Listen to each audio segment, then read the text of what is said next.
environmental care. Individual signers read like a who's who of the influential and compassionate icons of our time, and hopefully a who's who of everybody in this room.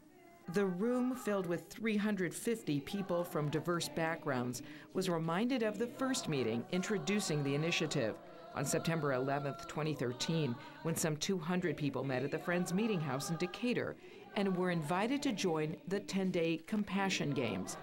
Intisar Rashid is with the Interfaith Community Initiatives. The competition was amongst cities, and it lasted 10 days until September 21st, which is the United Nations International Day of Peace. Many people joined the games through personal invitations as well as through social media posts. There were different ways to play the games. It included becoming a secret agent of compassion.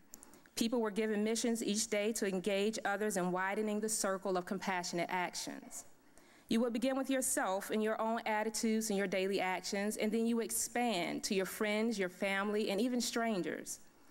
Other ways included doing random acts of kindness. You could serve directly through organizations like the Atlanta Community Food Bank and Habitat for Humanity. Actions were then reported as the cities vied for the title of Most Compassionate. Organizers also looked to the future of the movement, announcing a celebration in April to be held at the Martin Luther King Jr. International Chapel at Morehouse College.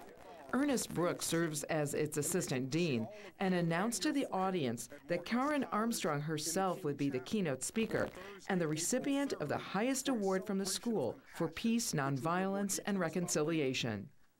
That celebration will formally mark the end of the preparatory phase of the campaign and begin the work of inviting municipalities all around Metro Atlanta to become official compassionate cities, filled with compassionate compassionate people, and supported by compassionate organizations. The Compassionate Cities movement is rooted in the conviction that community transformation begins when the public conversation shifts. Compassion awareness and compassionate action are indeed conversation changers. As this movement gains strength, more and more very real goals will emerge, and more individuals and community voices will come to the table. Invited to engage in conversation around creating a circle of more compassionate cities, those present were also invited to commit to acts of compassion, perhaps inspired by strangers who reached out to each other during January's snowstorm. Reverend Rhea Posey. And in Snowmageddon, we really saw the heart and the essence of this beautiful city. We saw strangers walking up and down the streets, feeding and giving water. An uplifting announcement by Atlanta City Council President Caesar Mitchell and Councilwoman Nadalyn Archibong showcased growing support. This is a proclamation in honor of Compassionate Atlanta. Whereas the Atlanta City Council recognizes Compassionate Atlanta, a grassroots movement that seeks to become a catalyst for compassionate action throughout the metropolitan Atlanta area by mobilizing action for compassion.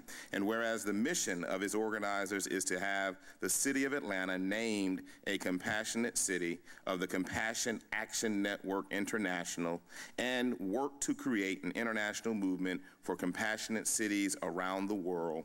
And whereas this is a global campaign inspired by the Golden Rule, whose mission it is to raise awareness of the benefits of compassionate action. The Compassion Action Network International seeks to encourage city leadership from around the world to create and bring together efforts towards increasing compassion through local initiatives, policies, and projects. And that's work to be done. Whereas to be considered a compassionate city, a city must affirm the charter for must affirm the charter for compassion, and then serve as a catalyst by encouraging and facilitating activities, events, and other initiatives that encourage citizens to get involved. And whereas we can make our city and our world a better place to live by mobilizing greater action for compassion through new relationships and understanding across ethnic, cultural, and geographical barriers. Now, therefore, we, the members of the City Council, hereby proclaim that we support the work of Compassion Atlanta for the wonderful work that its members have done and continue to do throughout our city. It's signed by me and all members of council, including Council Member Madeline Archibald. Following the presentation, in a format called World Cafe, participants, among them the mayor of Clarkston, sat down together to consider how Greater Atlanta can become more compassionate. What we need in Georgia is good substance abuse treatment, good mental health treatment, all of which come with the expansion of Medicaid. Afterward, they reported back a range of broad themes, including a focus on youth and people on the margins. We came up with, talked about a lot about the homeless and about refugees and about immigrants, especially in the Clarkston area. One of the things we talked about at this table was that there's a need for visibility. So maybe having web pages that connect people to compassionate projects already happening. Who are the voices not in this room, such as homeless people and prisoners and things of that nature. So that's one thing we should all consider.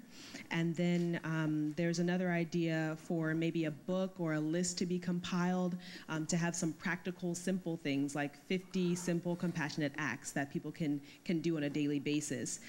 To encourage the businesses that you work for, the organizations, your local organizations, to practice compassionate stewardship, i.e. not purchase things from businesses that aren't respecting the human rights of their workers or whose goods come from areas where human rights are basically negated. We have such a huge online global involvement, whether it be Facebook or Twitter or whatever, to allow for people to affirm those in their cities, in their communities, in their counties, in their churches, whatever organization you're involved in, to suggest a space where people can affirm themselves and other people. So there's a host of and a myriad of suggestions, but the attitude change is what's most important, that we ourselves change our hearts. If and when Atlanta joins, it will take its place among more than 100,000 people who have signed the Charter for Compassion. Dozens of cities around the world also have signed on. Bob Thompson is the coordinator of the Compassionate Cities effort in Metro Atlanta. Today we say it's time for all the cities in our region to join hands and hearts and stand together. It's time for every city in our region to endorse the Charter for Compassion and to develop a compassion action plan with its citizens. Will Atlanta get on board? As they say, time and the efforts of and conversations among a growing number of people across the metro area will tell. Meantime, find out about how you can host a conversation about compassion within your community and discover how others are doing so on the Compassionate Atlanta Facebook page and website at compassionateatl.com. For AIB Metro, I'm Audrey Galix.